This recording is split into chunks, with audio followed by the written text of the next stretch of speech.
Hey, It's what's us. up? It's us. I'm Liv, And I'm Amy. and that's So, Louie. yeah, And Louis, this he's about to is. pop up. I'm sure he will at some point. Oh, God. And this is Girls Gone Spooky. Hell yeah, dog.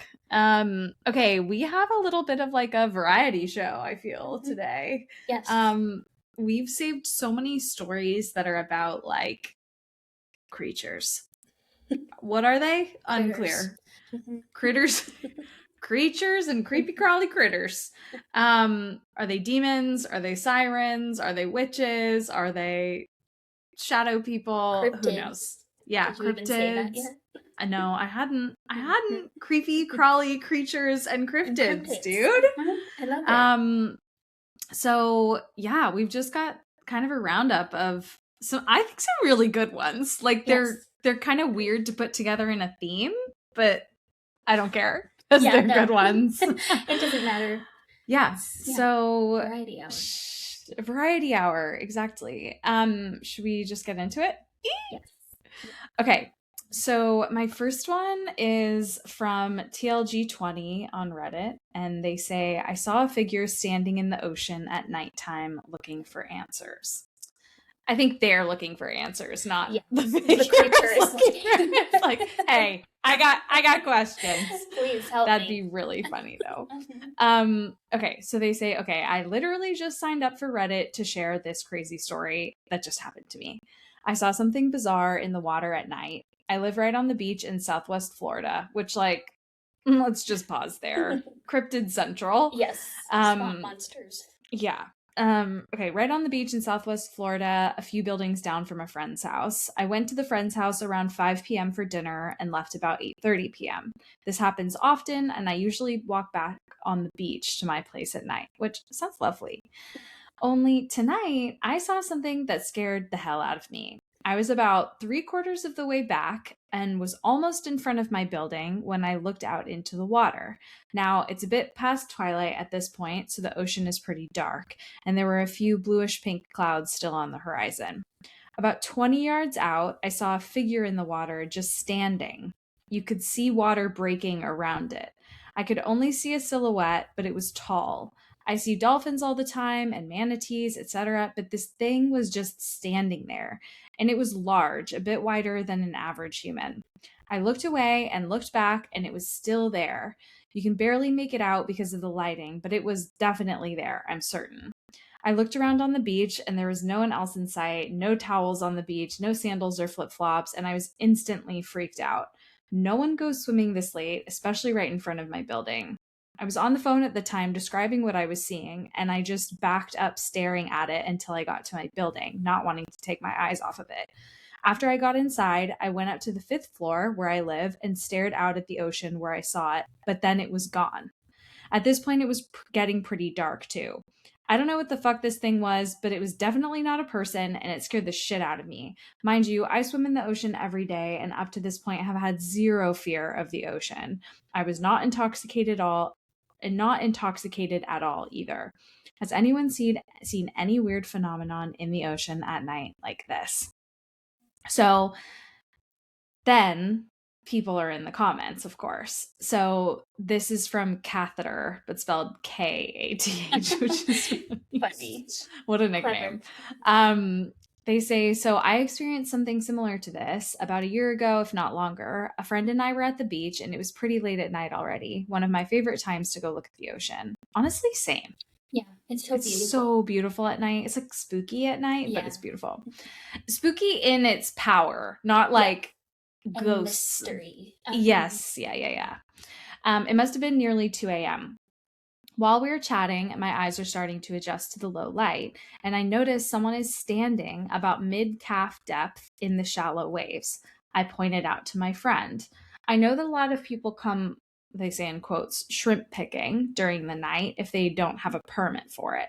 This usually doesn't occur this deep into the water, and usually would not be a person alone, especially late at night. I started to get a little concerned because I worry that it's someone that might need help or might be trying to end their life. The water is very cold where I live, so I'm thinking it must be the Pacific Ocean. I ask my friend if he thinks we should go and help the person, and he can't see it. Oh, God. Oh, my God. Yeah. We start arguing for a good 30 minutes about it because each of us thought that the other was trying to be funny. I can see the water splashing against its legs. I could see the silhouette perfectly, although I couldn't see discernible features. This person was just standing there at 2 a.m. in freezing cold water, and no matter what I tried, my friend simply could not see him. This occurrence upset me a lot, and this is a place where we spread the ashes of someone very important to me. I really could not understand how he could not see it. It was quite solid. So it's like one of those just like weird things where like one person sees it and the other doesn't. Yeah. And then I found another story.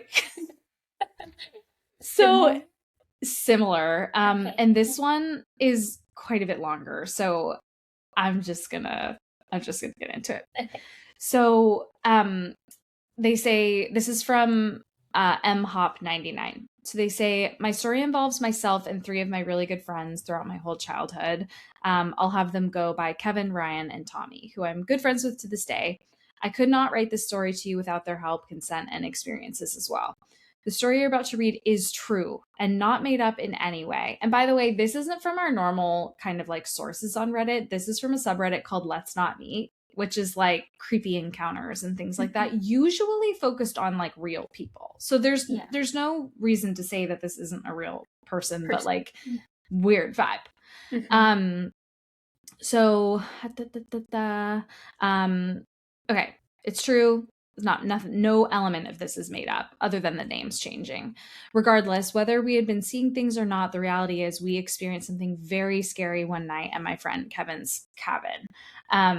They thought like long and hard about sharing it. They were worried about people like heckling them. One of the friends like suffered a nervous breakdown after this incident, and so they were just like very unsure about what to share. But they were like, you know what, like I just want to get this out there. I want to see if like anyone else has experienced something like this too. So on to the story. During the midsummer, usually around July, me and a couple of my good friends, all like from childhood, always made time to go up to Kevin's cabin up north in the forest of Minnesota. So creepy up there. Yeah. It's located on a Vermilion Lake. So throughout all of our youth, we would always go accompanied by my friend's dad, who of course owned the cabin, and sometimes a few of our dads as well. And once when we were juniors in high school, we felt mature enough to go to the cabin on our own without Kevin's dad or any other adult supervision. I'd like to mention a little information in regards to the cabin to help you picture the scenario. So it's very remote. It's based on a very large island, essentially, on Vermilion Lake. So it's truly like on the lake. There were other cabins on the island, or are, but the next one is about like a quarter to a half mile away at least. So it's pretty far away. It's not like, neighbors where they're right up against each other. You can get to these other houses by taking a man-made path around the island. And to get to Kevin's cabin, you had to park on a gravel road on the opposite side of the island, as his cabin is on an island, and take his boat across the lake. So you'd have to like go on the mainland park and then boat out. So it's also like you can't leave that easily. Yeah, so it's hard to access. Yeah, hard to leave. Yeah. So my mind always had a tendency to run around while sleeping there at night throughout the years. It's one level with 2 bedrooms right next to one another, a kitchen, living room connected, and a bathroom in the back of the cabin. And where you slept in the cabin, there was always at least one window in each room with no curtain at all. So it's easy to see outside into the woods and the lake. And this, of course, is where my mind would run as a youth, because I thought someone was like peering in, but like nobody ever was. I'd been to this cabin a dozen times in my life. Nothing bad ever happened. The older I got, the more comfortable I got with it. It was just like childhood fears. So on to the main event. So we'd usually stay about a week's worth. So for like 4 or 5 nights. And on the 3rd night of the trip, when we were there on our own at last, we had set up a campfire and had been drinking beer all night. Parentheses. I do not condone underage drinking, by the way. We just happened to sneak some, being the rebels that we are. We went out to his dock to gaze at the magnificence of the stars and enjoy our buzz. That's okay. Why? And enjoy our buzz. When all of a sudden we heard something out in the water that sounded like a fish jumping out. We quickly looked out at the lake with curiosity, wondering where the splash came from, and having our poles ready 24/7. Thankfully, the moon was out that night, which helped light up the lake. Otherwise, it would have been black, essentially, with there being no city lights for miles and miles. We would not have been able to see anything on the lake. My one friend, Ryan, began to point out, saying, what the hell is that? Yikes. And after looking closely and finally spotting what he was pointing at, all I can describe is it looked like a head in the middle of the lake, just sort of floating there, staring at us. Yeah, it was about maybe 3/4 of a football field away from the dock. There's no question about what it was. I could see its features. It had long black hair, pale skin. I couldn't make out the eyes, mouth, chin, nose, but it was sort of like a blob of pale skin with long black hair over it. I'll never forget the feeling that came over me in that moment. The hairs on my legs, neck, arms all stood up. I was paralyzed internally and wanted to immediately leave. We told ourselves that it was just a loon, as these birds are very popular night drifters on the lake and do their hunting late, and also have black and white colors on their coats. And they hunt by diving deep into the water. They hold their breath up to minutes at a time. So it was possible that a loon had all of a sudden popped up on the water after hunting. And that's just like what we told ourselves it was. All of us had the creeps and realized that it wasn't moving either. Like it was just like treading water. So if it was a loon, that seems really weird that it wouldn't be like moving across the water. So we were like, let's just go back to our campfire. They like poured fuel onto the fire to brighten it up and headed inside to drink a little bit more. They mentioned that there was a staircase outside of the friend's cabin that's about 8 stairs in length down to the bottom where the fire pit and the dock are. So they soon forget about this like floating head. They're like, it was definitely a loon. That was so stupid. We were scared for nothing. The beer didn't help. And then he's like, okay, I really have to go to the bathroom. And the one inside was being used. So I was like, I'll just go outside quick to do my business since we're in the great outdoors. So he says, when I had been taking a pee, I glanced out at the beautiful moonlit lit lake, and I noticed that black object was still there, but about 30 yards closer now, still looking as if it's staring at me. I could easily see the nose on its face this time. And again, it's very pale, like it hasn't seen the sun in years, and a very, very uneasy feeling came over me. I immediately went inside and told my other friends to come quick, keeping my eyes glued to it at the door of the cabin. It's a cabinet. They're staying in a cabinet. So they come outside to see. They see it's still there. Like everyone agrees, as if this head is just like sitting there with its chin just grazing the water. Nobody dared to go down to the dock at this point, and we immediately went back inside, ruling out that it probably wasn't a loon, because a loon wouldn't have been just treading water in the same spot and then moving closer and doing it again. Eventually, at least the current would have drifted it somewhere else, sort of rocking it in a direction. So for a loon to stay in the same spot for over an hour or two made no sense to us. And this thing was stiff as a board. It wasn't moving. It was just sort of staring up at us from the deck. There was no ripple effect at all in the lake from the object either. So we were like, okay, it's just a log. We're going back inside. Everyone feels really uneasy at this point. So a few hours pass. It's super late at night at this point, and everyone's like, okay, we need to go to sleep. He says, being my curious self, I looked back outside once more, and the black object had completely vanished. I couldn't help but feel a sense of relief, thinking it must have floated or just hit shore somewhere. So as we slept with the windows open that night, there was no AC in the cabin. We had to open them or we would probably fry to death with it being the middle of summer. Me and my other buddy, Tommy, slept in the living room while the 2 other friends slept in the 2 separate bedrooms with their doors open. Not being able to sleep, but keeping my eyes shut, I began to hear someone walking around at the bottom of the stairs to the cabin, like around the campfire or at the bottom of the stairs. I thought I was about to shit a brick. No question what or whoever I heard down there was on the dock now, pacing back and forth as it made the sound of boot clicking on wood. It was as if they weren't sure what to do with themselves, and it lasted for about 3 minutes. I wanted to whisper to my buddy, but I was frozen in fear, so I just kept my eyes shut and ears on full alert. The footsteps sounded like they took 2 steps up the deck stairs all of a sudden, but then turned around, and it sounded like they were sprinting away down the man made path. After it sounded like the steps were long gone and a couple minutes had passed, I woke up Tommy asking if he'd heard the steps, both of us sitting up. And I was startled because my friend Ryan walked out of his room and saying we need to leave a minute after these steps like vanished. So he must have heard us talking, so he felt he could come out as well. But either way, he was waking us up regardless. Something was very disturbing about his expression, and I asked him why. He woke up my other friend, so he's like, we need to go. He woke up my other friend Kevin in the other room and said, let's go, get to the boat, it's time to go. And we're all asking him, like, what? Like, what's going on? What happened? And he explained to us while grabbing his stuff, and I will never forget what he said, nor will my other friends. He said that when he was turning sides on his bed to get more comfortable, he saw someone peeking in at the top right corner of his window, peeking, always peeking. No. Mm-hmm. And it quickly shifted out of his view. So it was like, oh my God. So scary. Yeah, no. He said all he saw was one eye, ghostly white skin, and black hair that was sort of like sticking to the window. Ew. Again, another thing I would like to add, when we look back at what he experienced, it chills us to the bone, realizing that its face was in the top right corner of the window that he was sleeping in. So either this thing was 8 feet tall, or standing on something to peer in, or floating. Yeah. Yeah.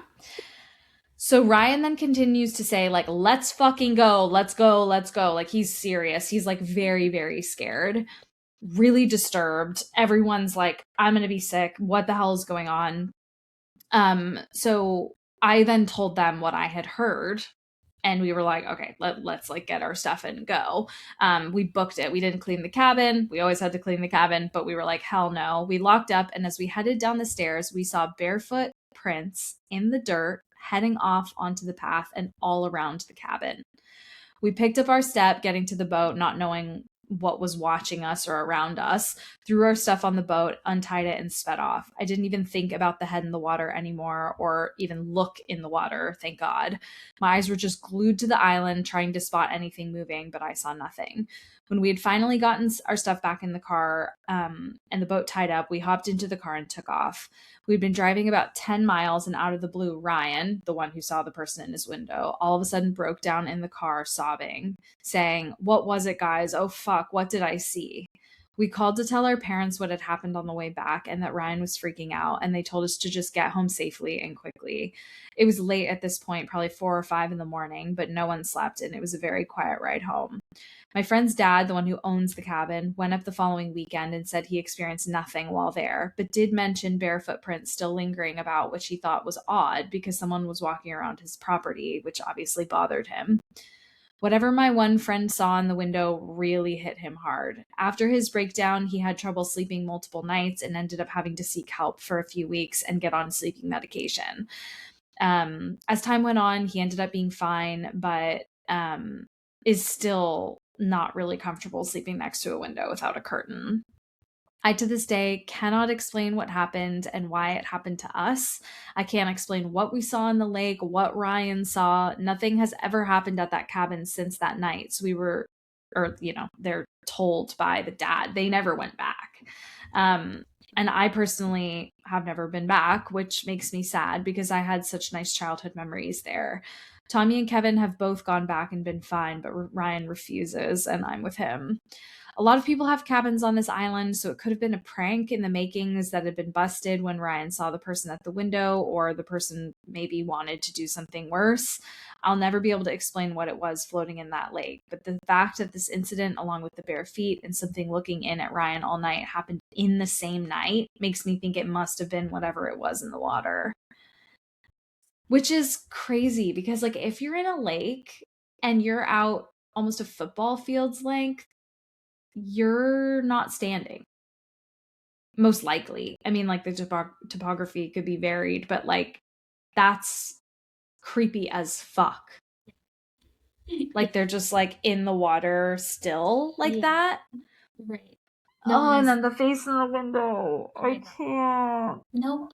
I can't. I am pretty fanatical about closing our curtains and stuff at nighttime because I've never seen anything outside, but I don't ever want to. Don't want to. So, yeah, of course you don't. That's so scary. Yeah, that is so scary. Poor Ryan. Anyway, that's my first one. Wow. That's really also, scary. I lied. I was like, I have 4 kind of short ones. I forgot that one was kind of long. Oh, wait, is that all you have? Or no? No. That was my first one, but it was like just like little water creepies, and then I have 3 more. But perfect. It's your turn. Okay, cool. Well, I have a short one that was inspired by something on Instagram that I saw that our account liked, aka you liked. So I had saved it, and it's about bats and how they became associated with Halloween, or Samhain, technically. Oh yeah. So yeah, this is just short and interesting, and this is not a cryptid because it's real, but it is a critter. Ooh, a creature. A little bat. A little bat. So, this, I didn't get the author. I probably should have. I can tell you later. But it's, they say that of all the wildlife species, excuse me, bats seem to be most intensively associated with Halloween, and for good reason. Bats have been a symbol of the holiday since its origins. Given their tendency to gather in the autumn before migration and hibernation, swarms of bats are a common sight at dusk during that time of year. So Halloween, as we know it, was thought to have stemmed from an ancient Celtic festival called Samhain, meaning summer's end. And during this time, the decaying of the land and oncoming darkness of winter was thought to evoke spirits from nearby ancient burial grounds. Or mounds, I mean. And I think we have a full episode on Samhain, but it's old at this point, so go back in the archives. But dig around in there, spookies. Yeah. So to ward off these spirits that they thought were coming back, the Celts would build huge, symbolically regenerative bonfires, hoping to invoke like protection, basically from God or the gods at that time. And then these are huge light sources, obviously, so insects would swarm to them. And who eats insects but little bats? So these bats would be swooping near the fire trying to catch the insects. And then people were like, they look kind of scary. So they started interpreting them to be spirits of the dead that were coming back on this night where the veil is thinnest. And they also used that to like support their belief that the bonfire was protecting them because they were warding off the spirits with this divine fire. So, yeah, I mean, that's basically the association. But then bats somehow also got like folded into our perception of how the devil looks, like how his wings look like bat wings. This also became true. I think about vampires, obviously, but that's true that the devil has like bat wings. Yeah. Yep. And I don't know if it's like, well, I guess it says a little bit here that in the Bible, the bat is depicted as an unclean animal, which is probably because they live in their little caves and they poop everywhere. So that's probably But then there's also like manna from heaven. So right. So conflicting info here. Yeah. So I don't know, but yeah, then it says that the first appearance of Satan with bat wings was in Dante's Inferno, which is interesting. It's interesting too because like Lucifer is the fallen angel, so that his wings like morphed, I guess, from like feathery angel wings to bat wings, like which is interesting. Yeah. it is. But yeah, and then it also became linked to witchcraft, which obviously we know is punishable by death at that time. Yeah. And they gave an example, I know, of this French noblewoman. Her name is Lady Jacome, and she was burned to death for witchcraft because bats frequented her garden. And the reality was that those bats were, again, probably just eating the bugs that were drawn to her plants. Yeah. So, gotta be careful what you do. Yeah. As a woman. Can't garden, can't do shit. Nope. Yeah. And then they say more recently, the author Bram Stoker added more fuel to the fire. Recently, as in 1897. Yeah. When he published Dracula. Recent. Yeah, very recent. Dracula was described as a monstrous blood-sucking vampire that could transform himself into a bat. And Stoker was inspired by real vampire bats, which do feed on the blood of animals, but they do not feed on humans, and they only drink a tiny amount, which leaves the hosts unharmed. And those animals don't turn into vampires. So yeah, that helps. Yep. But those little bats just got folded in for no reason. Yeah. Just getting a bad rap for no reason at all. Yeah.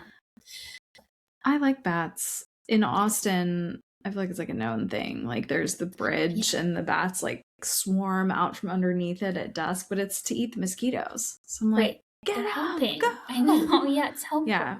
It's like fun and spooky at Halloween, but it's like also really cool. Yeah. I also have really good memories of summertime bats, like in my parents' backyard, coming at night to eat mosquitoes. And it's like a little in summer. Lake Tahoe too. I like them. Okay, I'm going to butcher this name. It's Scottish, and I think it's Brolican. It's Brollachan. They probably say it in some crazy way. Yeah, so I'm just going to stick with Brolican because I don't know what else to do. This is written by Jenny Kermode, and we're just going on a whole other tangent here. So the Brolican is a very not as common anymore, but was very prominent in Scottish folklore. And so she goes on to say this is one of the creepier creatures in Scottish folklore. Definitely not something you'd want to run into on the dark night. The Brolican is said to linger around lonely places on the outskirts of civilization. It is often associated with fairy folk and kelpies and has sometimes been thought to be the larval form of the fuath, which is a web-footed people believed to have interbred with certain Highland clans. The Brolican is considered particularly dangerous to children. And just as a reminder, it's so funny, this like came up at work. Like my boss was like, oh, but like having a fairy around would be cool. And I was like, no, I don't think you want that. You want like a hot fae shadow daddy. You don't want a fairy. So on their appearance, the most notable thing about the Brolican is that it has no shape. This is sometimes said to be because it's young and has not yet learned to keep a fixed form. So it appears as a dark, cloud-like entity with two bright red eyes in the middle. It's considered possible to summon a Brolican in this form or to entrap it using magical rituals. It varies in size from about 2 feet in diameter in infancy to about 2 meters across at its largest. It is, thankfully, not a bold creature and likes to hide in shadows, but prefers barren hills to forested land, perhaps due to its parentage as well. It's often found near water. So this is sort of like this, like, kind of amorphous entity that's definitely a cryptid, perhaps born of other cryptids. And you can probably like feel the lesson in it as well. Like, don't wander off on your own kind of thing, or the Brolican will get you. Onto the possession part. So, due to its lack of shape, the Brolican covets the shapes of others. If it gets the chance, it will possess any creature of an appropriate size and pour its formless mass inside them. You can identify a creature possessed by the Brolican because it will darken in color and its eyes will glow red. It's very similar in some ways to like a flesh pedestrian. So it's almost like mimicking. It's not quite the same because it's possession versus like a mimic kind of thing, but who's to say that it's not? That's not what flesh pedestrians do. Often they will behave in wild and uncontrolled manner as if trying to shake out the intruder. So like the actual animal or person even that's being inhabited. Although there are stories of Brolicans conversing with humans and showing them some measure of respect, when it comes to possession, a human host is as good as any other. Humans are most vulnerable if they're not naturally strong-willed or if they're emotionally upset at the time when the possession occurs. So similar to demonic possession as well. Also, who's to say this isn't a demon? Kind of sounds demonic. The Brolican cannot remain in a single host for long. Its intensity means that its host will wither after a few days and it'll need to find a new one, often by using the dying host to lure a sympathetic or predatory creature close. Yeah, it's like, I feel like this is one that I'm surprised hasn't come up for us before because it's like, it encompasses or has overlap with so many other topics. So it's just like the way that the Scots, like as a civilization, labeled it, but I feel like it could be so many things. Okay, so how to exorcise a Brolican. To exorcise a Brolican from a possessed individual is very difficult to do. It's traditionally accomplished through the application of herbal medicine, though it's not really clear whether the herbs themselves poison the Brolican or the ritual surrounding their administration drives it out, maybe a combination of the two. Often the treatment is accompanied by singing. The necessary herbs are hard to acquire, of course, and it may be necessary to seek the assistance of other magical creatures. So it's unclear if that's like calling on God or something else. But once forced out of a body, the Brolican is very dangerous. And if prevented from entering a new host, such as the person administering the cure, it may still be able to cast spells or curse those present. Bright light is the best way to drive it off in this situation. It fears fire, and despite its formlessness, it can be burned. So that's kind of interesting. When driving off a Brolican, it's best not to cause it serious harm, as this can draw down the wrath of its family members, because it has family that'll come get you. Weird. Yeah, a pack creature. So cautionary tales, which of course I feel like you could see coming. So stories of the Brolican serve an important purpose in traditional Scottish Highland culture. They warn children not to stray too far from home or wander alone into dark or watery places, as they typically are by the water as well. This is also like deep in like Inuit culture as well, especially on the ice. And they warn the solitary traveler against approaching people or animals that may be behaving strangely. Fear of the Brolican may have helped to protect people against diseases like rabies in the past, interestingly enough. An important aspect of the Brolican tale is its use in enforcing the tradition of hospitality. This is very important in harsh lands where travelers left outside might easily die, but where guests must be watched carefully in case they are hostile. Despite its habitat, the Brolican is said to feel the cold acutely. This is especially the case when it is not in possession of a body. A person who lets the Brolican into their house to give it warmth and shelter overnight will receive its gratitude and be safe in the future, which is interesting. So it's like a crow. It'll remember your face. Yeah, because the Brolican is a creature of instinct, however, such a host would be well advised to spend that night hiding.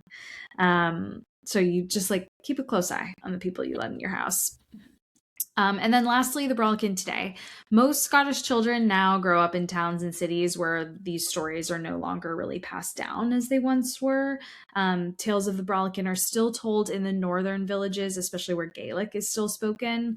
Most Brolican lore remains part of the oral tradition, and relatively little has been documented in modern books on folklore, although it does make an appearance in some fantasy books and games, of course. Nice. So that is the Brolican. I like it.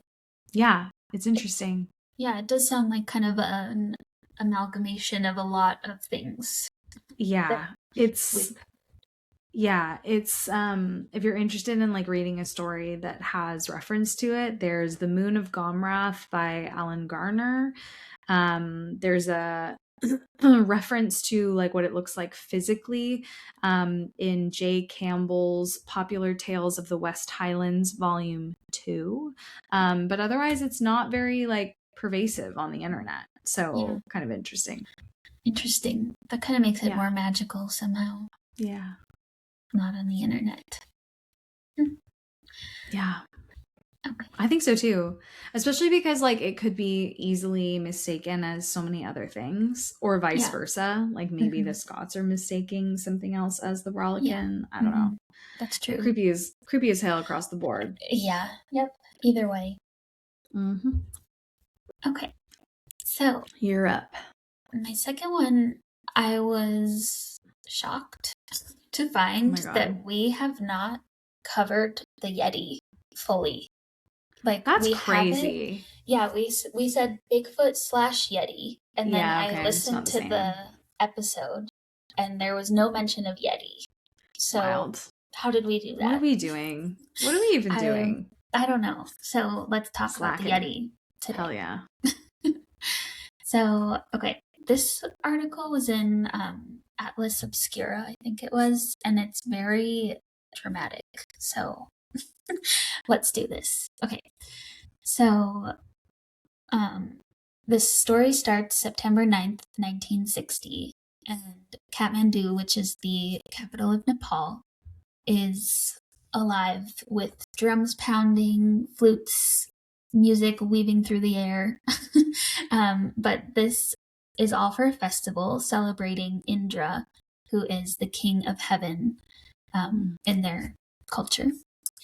And this is all being documented by somebody named Desmond Doig, who is a mountaineer, a journalist, and a photographer. So he is photographing this festival, but that's not actually the reason he's here. He is there in Nepal for something else.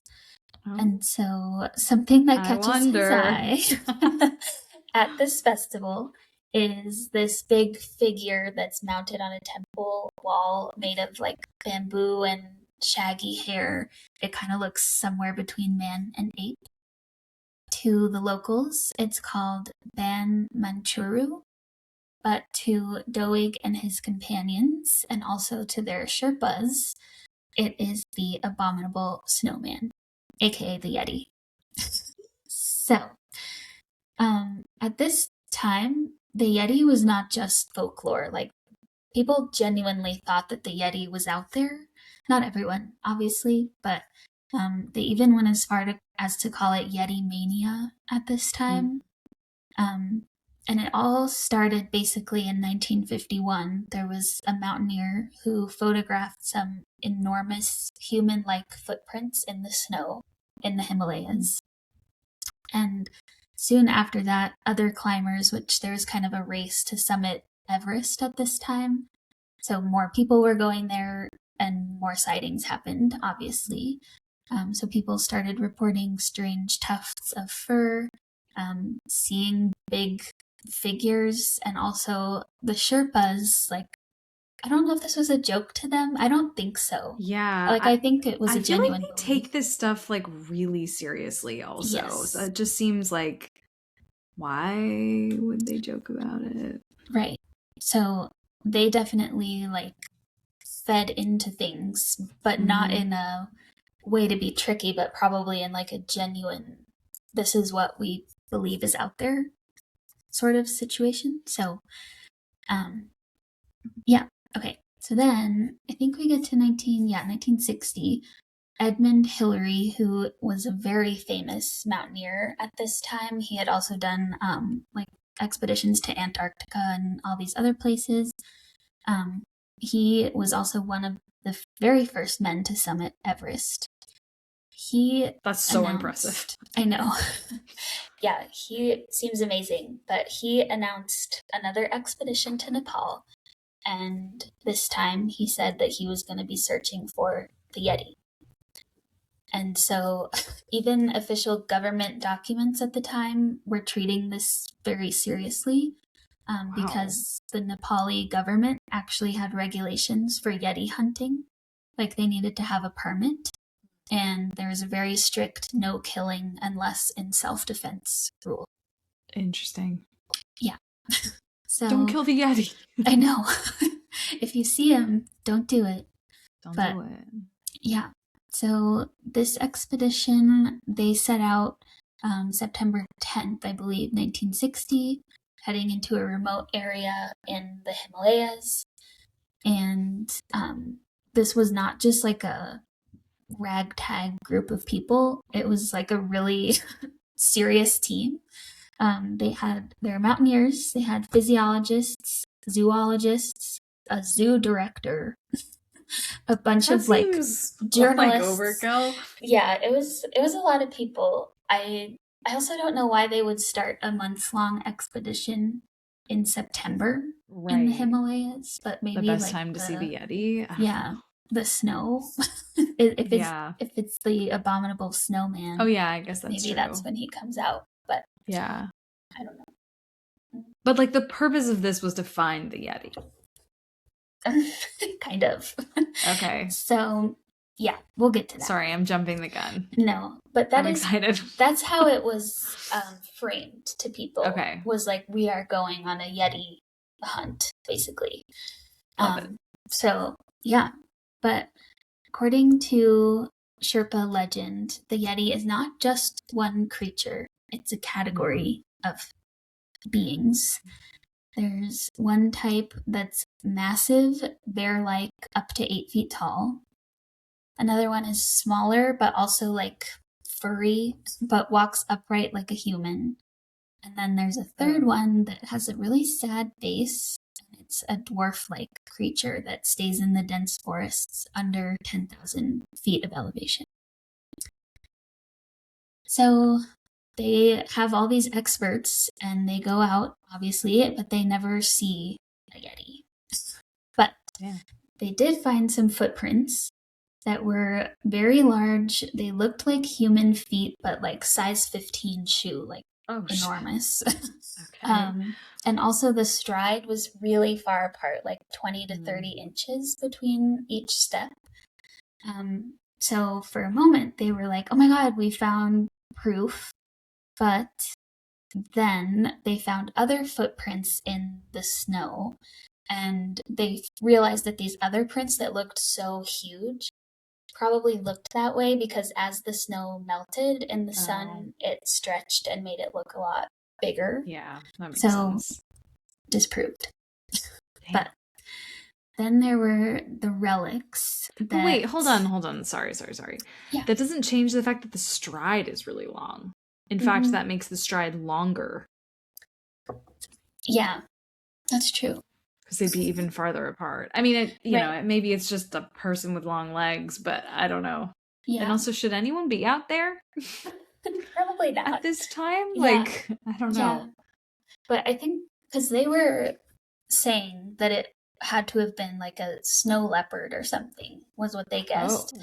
But I don't see exactly how that would look like a human footprint. No. But I can see why they would say that for the stride. But yeah, that's still weird. I mean, it's not enough, obviously, to like prove anything, but still. It's still unclear. It's fuzzy. Yeah. So, yeah. But then there are all these local monasteries and villagers who offered their version of proof of the Yeti, including a preserved hand that they say is a Yeti hand, patches of fur, even supposed Yeti scalps. But those also kind of fall apart under scrutiny. So the hand is really just human bones that are wired together. So it looks bigger than a human hand, but it's because it's not made of hand bones. Yeah. The fur is probably just from other animals and their prey. But the one thing that was most convincing was the scalps that they had, which is weird that they have a scalp. Right. But, I mean, if you think it's from the Yeti, I see why they kept it. Yeah. One was so convincing that Edmund Hillary actually took it with him. After a lot of negotiation, they let him take it for 1 month to have scientists in Paris, Chicago, and London examine it. Oh, interesting. And they mostly agreed that it was likely crafted from the skin of a serow, which I had never heard of. It's a goat-like animal that's native to the Himalayas. So it was not from a yeti, but it was like multiple pieces of this goat-like animal that they put together and made it look like a scalp. So in the end, this expedition found no solid proof of the yeti. There were no remains, nothing undeniable. So yeah, and then it came out later that Edmund Hillary himself was actually like very skeptical about the existence of the Yeti. So people were really wondering, like, why would you do all of this if you didn't even believe in the Yeti at all?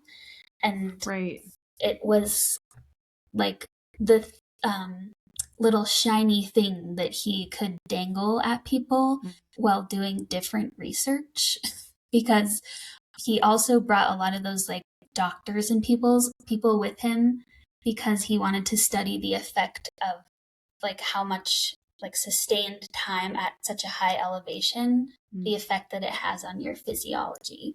So he got the and probably also like your brain. So yes. Yeah. If you're like, oh, I saw something, that's can true. kind of easily be discounted as well.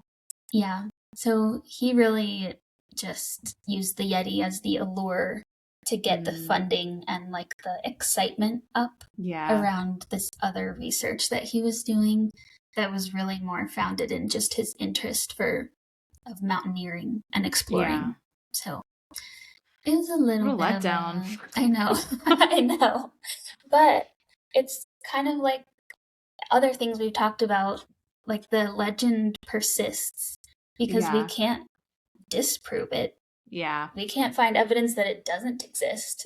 Right. So no, that's so true. And it clearly came to be initially for a reason as well. So it's like, okay. Yeah, that's interesting. Yep. Binks is like out of frame being so naughty. Hey. Hey. I was also dinner, but it's early. It's only 4 o'clock. Crazy. Okay. Next up, we have a quickie, which is The Witch of Cameron Park. So this is in Waco, Texas, and this is a very long-standing urban legend in Waco. So this refers to the ruins of a stone house located at 3613 Greenwood Drive, or it's, I guess, Eagle Rock is the neighborhood within Waco, Texas. The site of the witch house or witch hut features a stone archway and a 2-hole outhouse. It was abandoned after a 1961 fire and dubbed the Witch's Castle, fueling, of course, ghost stories about a grieving mother or a nanny. So it's funny because it's like this. They're two distinct stories. So the house was originally built in 1912. They can trace it back to the original owner. It's basically made of stone for the most part. But the ruins are located atop Eagle Rock in Cameron Park. So the two different theories are, one, there was a woman who was living in the woods who lost her son in World War I. So essentially like a grieving mother. She kind of like goes mad and turns into a vengeful witch, and not like the fun kind of witch, like a witch. Yeah, vengeful Nana. Oh my god, I haven't thought about that in so long. Vengeful Nana. And then the other story is a nanny who allegedly harmed the children of the Cameron family, who Cameron Park is named after. So anyway, it's like there's a lot of lore because there's like the spooky like ruins, which is already creepy, and then it's unclear if like the story of this woman is actually associated with like living in this castle or like the ruins of this castle. But people have weird experiences here. A local researcher named John Kamenek found that the site was, like I said, could be traced back to just a simple family home, not connected in its good years to any known witchcraft or historical tragedies like abuse or things like that. It was known as Monkey Ranch because allegedly it's where the owner went to monkey around, which is kind of funny. Yeah, I like that too. It is a very popular point of interest for hikers and photographers. It's on all the popular trail maps because it has a really nice view of the city and a river through the city as well. But like I said, people still experience weird things there. A lot of the stories that I've come across have talked about like we were out there on a ghost hunt because Waco, for other reasons, is also thought to be a very haunted place due to past cult presence and things like that. So it's hard to say. Like in my mind, it's like, okay, we're here for something spooky. So like this place is spooky, maybe completely unrelated to the witch castle or the witch. Like maybe it's just a scary place. But people hear a cackle very often. A lot of people who are out there just running, like not looking for something spooky, and they hear like in the woods and they're like, okay. So could that be people just like fooling around? Sure. But like a lot of reports of that kind of stuff. When people are like, I was sure I was alone out there, or, you know, weirdness like that. Other strange sounds, a very heavy like presence kind of sensation or sense of being watched. Other like sort of supernatural things.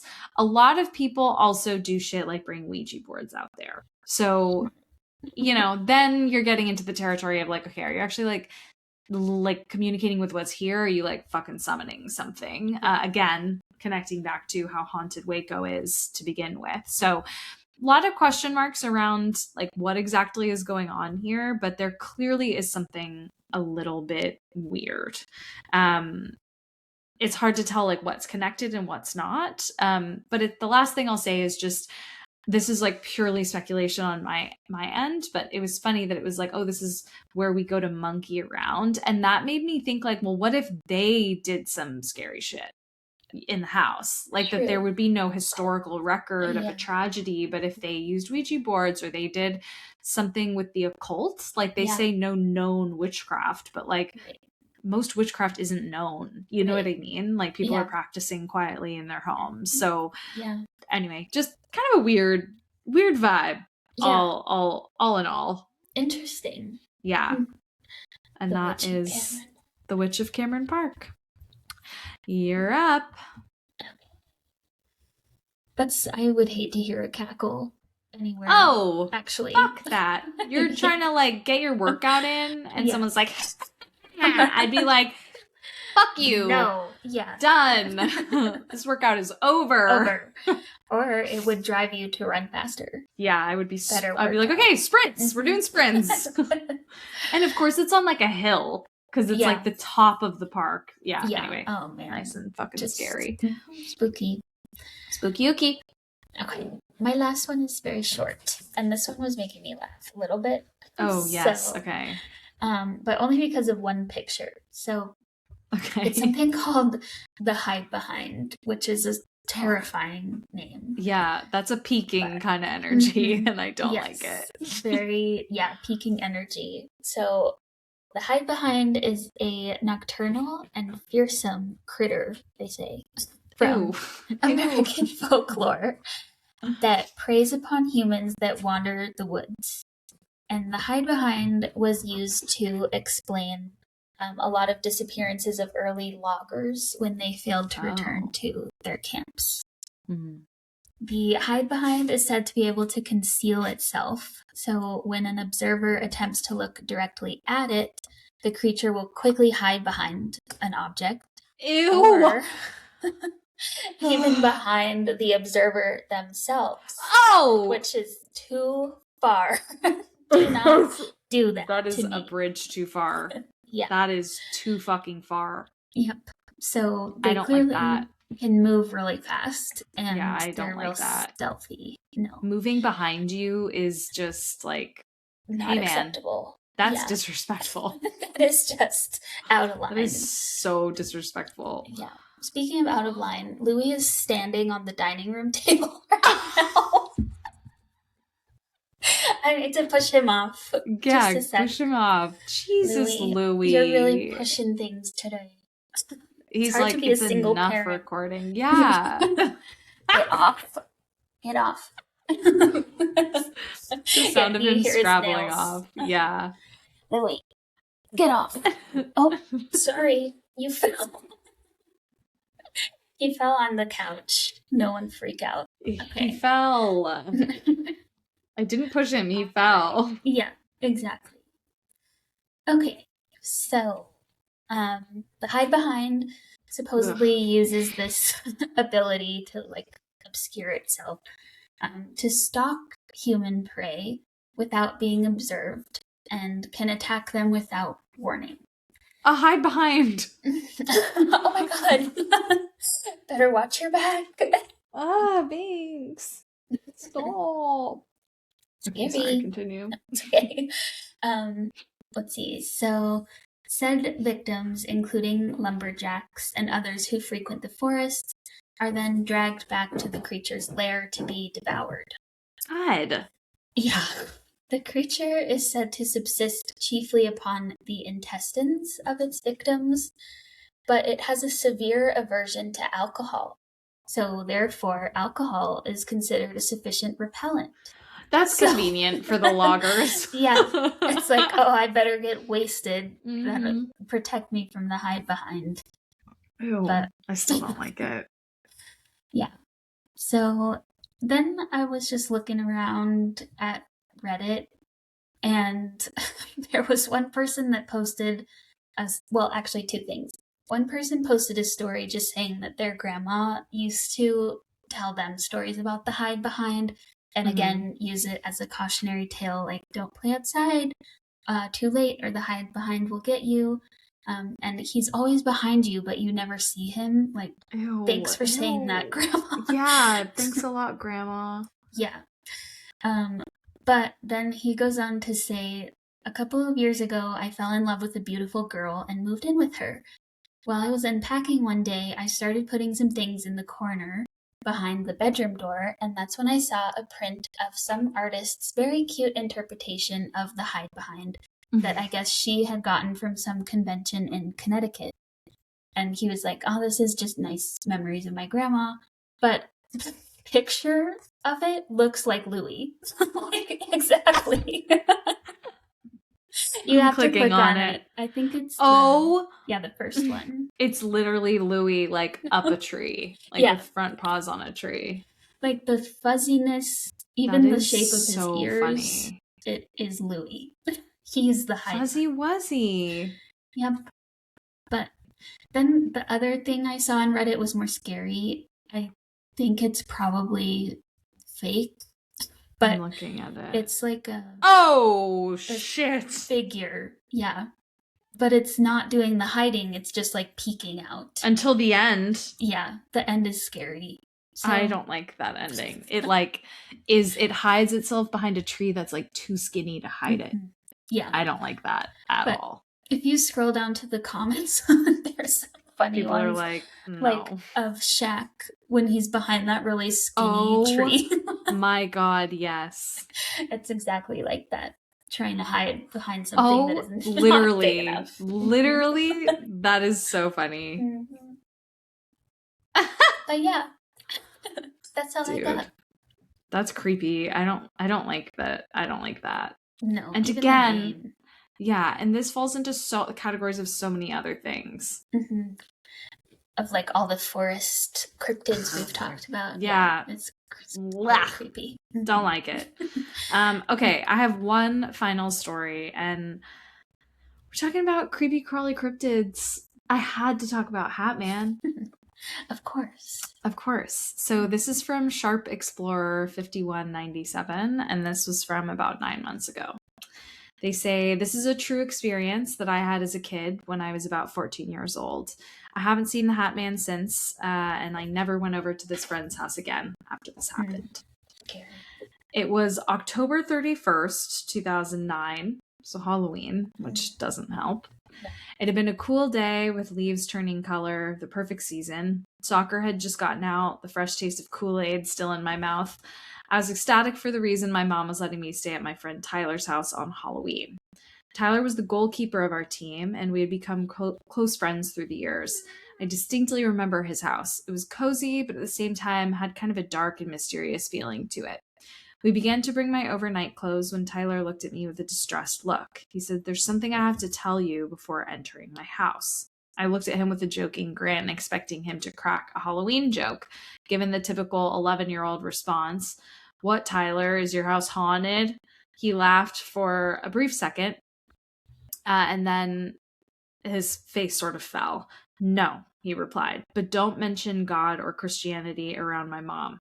Shocked, I responded how any Bible Belt child would, with sort of a disgruntled look, but politely said, "Of course."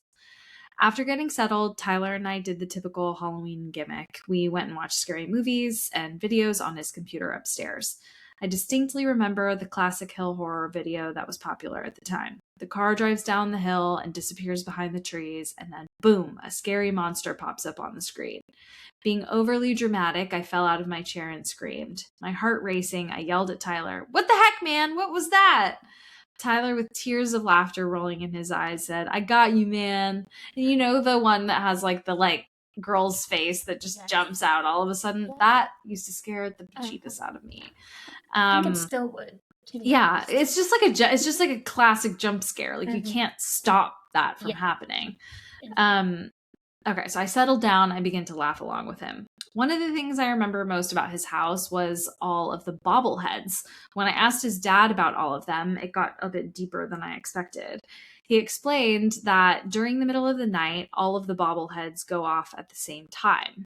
And being a young, gullible kid I obviously believed that.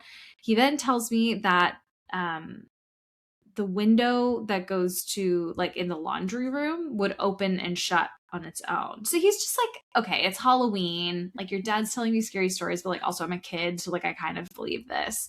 I remember at this point being scared, but that was nothing compared to what was coming.